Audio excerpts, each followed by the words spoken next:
అయినటువంటి గౌరవ ముఖ్యమంత్రి శ్రీ రేవంత్ రెడ్డి గారికి, డిప్యూటీ ముఖ్యమంత్రి మిత్రులు పెద్దలు మా భట్టి విక్రమార్క గారికి, అలాగే మరొక మంత్రివర్యులు జూపల్లి గారికి, నా సహచరుడు, నా ఇష్టడు, నా మిత్రుడైన లోగన్ నాయకన్ కమల్ హాసన్ గారికి,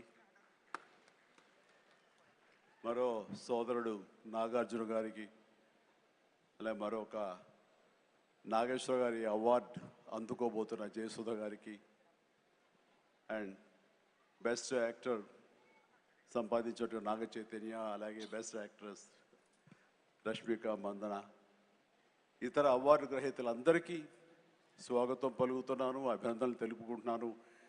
ఈ శ్రీ పరాభవనామ తెలుగు సంవత్సరాది ఉగాది శుభాకాంక్షలు ఇక్కడ ఉన్నటువంటి ప్రతి ఒక్కరికి, ఆహ్వానితులకు, వీక్షిస్తున్న వారికి, రెండు రాష్ట్రాల తెలుగు ప్రజలకు ప్రతి ఒక్కరికి నా మనస్ఫూర్తిగా తెలుపుకుంటూ నా సంతోషాన్ని వెలిబుచ్చుకుంటున్నాను. ఎక్కడైతే కళాకారులు గౌరవించబడతారో అక్కడ రాష్ట్రం, దేశం, ఆ రాజ్యం సుభిక్షగా ఉంటుందన్నది నానుడి.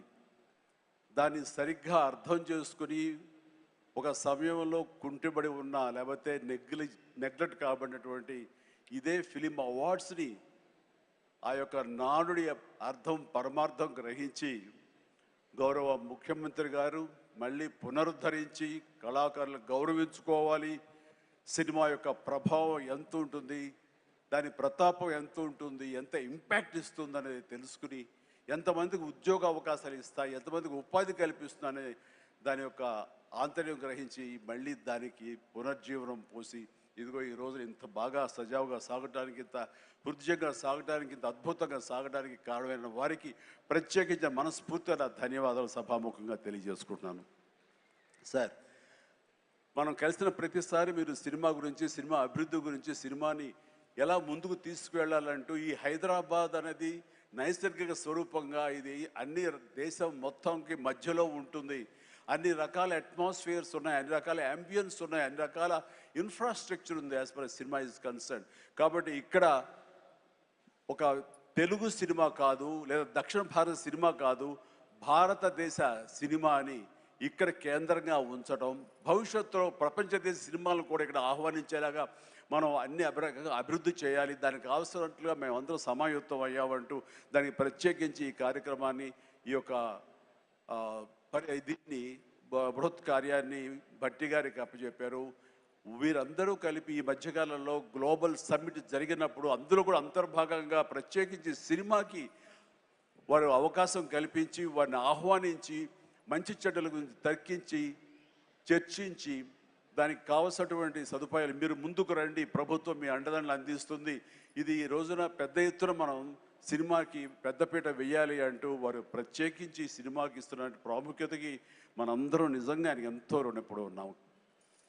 ఎందుకంటే దీని యొక్క ఆంతర్యం, దీని యొక్క విలువ గ్రహించారు కాబట్టి కేంద్ర ప్రభుత్వం కూడా వేవ్స్ అని మన సాఫ్ట్ పవర్ని ప్రపంచ దేశాలకి తెలియచెప్పాలంటూ మన కల్చర్ కానివ్వండి, మన హెరిటేజ్ కానివ్వండి, మన సినిమా కానివ్వండి, మన క్రీడ కానివ్వండి, మన గ్రామీణకు సంబంధించినటువంటి ఆ వాతావరణం కానివ్వండి, మన ఆహారపు అలవాట్లు కానివ్వండి, ఇవన్నీ కూడా ప్రపంచ దేశాలకి తెలియజేస్తే కనుక దాని ఇంపాక్ట్ అంతా ఇంత ఉండదు. వాళ్ళని ఆకర్షించుకోగలిగితే కనుక ఆ రిజల్ట్ వేరు.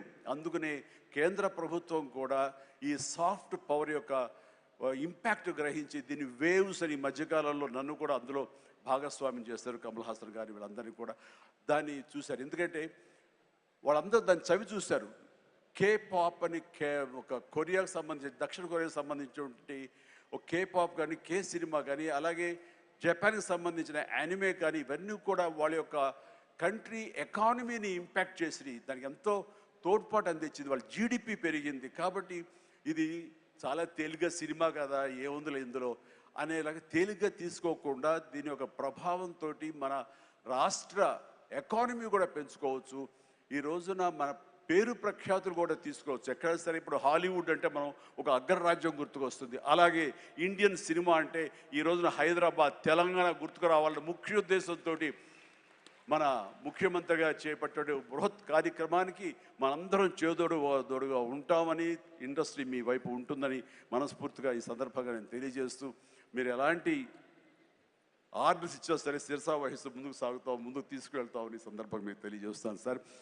ఇక్కడ సందర్భం అసందర్భం అని తెలియదు, కానీ మన పక్క రాష్ట్రం అయినటువంటి మనో తెలుగు రాష్ట్రం ఈ కళాకారుల పట్ల, ఈ సినిమాల పట్ల వాళ్ళని ఉత్సాహపరిచే దాని విధానంలో కొంచెం వెనకంజ వేసే ఉందనుకుంటున్నాను. కాబట్టి సినిమా వాళ్ళకి అతి దగ్గరగా ఉన్నటువంటి ముఖ్యమంత్రి గారు నారా చంద్రబాబు నాయుడు గారు, ఆయన కూడా దీన్ని ఇన్స్పిరేషన్గా తీసుకుని మరింత ప్రోత్సహిస్తే కనుక మీరు ఇచ్చే ఉత్సాహంతో ఎంతోమంది యంగ్స్టర్స్ ఈ రోజున మరిన్ని సినిమాలు చేస్తారు. ఆ సినిమా రెవెన్యూ కూడా మనకి కంట్రిబ్యూట్ అవుతుంది మన స్టేట్ ఎకానమీకి. అది కూడా ఒక ఆలోచన పెట్టవలసిందిగా వినమ్రంగా ఈ వేదికని ఇచ్చే వారికి నేను విన్నవించుకుంటున్నాను. అలాగే మన ఈ కార్యక్రమం, ఈ అవార్డులను చూస్తుంటే కనుక ఇది సీనియర్స్కి గౌరవాన్ని ఇచ్చే విధంగాను, అలాగే యంగ్స్టర్స్ని ఉత్సాహపరిచే విధంగాను చాలా చక్కగా ఈ అవార్డులు ఎంపిక జరిగింది. దాని కానీ ప్రత్యేకించి మన జ్యూరీ కమిటీకి కానీ, ఈ అవార్డుల కమిటీ సభ్యులకి ప్రతి ఒక్కరికి నా హృదయపూర్వక అభినందనలు తెలియజేస్తున్నాను. మరొకసారి ప్రతి ఒక్కరికి నా ధన్యవాదాలు తెలియజేసుకుంటూ ఉగాది శుభాకాంక్షలు తెలియజేస్తాను. ధన్యవాదాలు. Thank you so much sir. Thank you so much megastar Chiranjeevi గారు, మీకు శుభాకాంక్షలు తెలియజెప్తూ ఉన్నాము. అలాగే thank you so much sir. Thank you. You are an inspiration, a true motivation. Thank you. Chiranjeevi గారిని కూర్చోవలసిందిగా రిక్వెస్ట్ చేస్తూ మూవింగ్ అహెడ్